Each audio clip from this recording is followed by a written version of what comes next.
Stock market exchange کیا ہے؟ Stock market exchange ایک ایسا منظم پلیٹ فارم یا بازار ہے جہاں کمپنیوں کے شیئرز، بانڈز اور دیگر سرمایہ کاری کی چیزیں خریدی اور بیچی جاتی ہیں۔ یہ پاکستان کے 3 اسٹاک ایکسچینج لاہور، اسلام آباد اور کراچی کو ملا کر تیار کیا گیا ہے۔ کا صدر دفتر کراچی میں ہے۔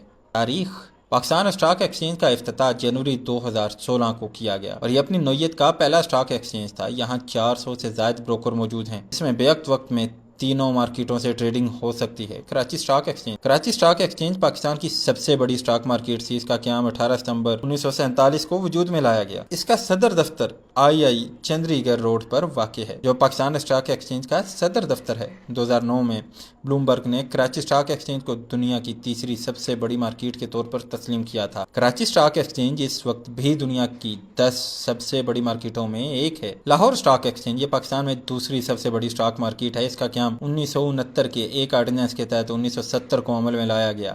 اس وقت اس کے کل 83 ارکان ہیں۔ اسلام آباد اسٹاک ایکسچینج پاکستان کی تیسری اور سب سے نئی مارکیٹ ہے۔ اس کا قیام 25 اکتوبر 1999 کو عمل میں لایا گیا۔ اس کی عمارت 22 منزلہ ISC ٹاور کہلاتی ہے۔ اب یہ بھی پاکستان اسٹاک ایکسچینج کا حصہ ہے۔ 11 جنوری 2016 کو حکومت پاکستان کے ایک فیصلے کے تحت ملک کی تینوں مارکیٹوں کو ملا کر پاکستان اسٹاک ایکسچینج کی بنیاد رکھی گئی، جس کی وجہ سے اب ملک میں ہی نہیں، دنیا میں کہیں سے بھی بیٹھ کر آپ براہ راست کاروبار کر سکتے ہیں۔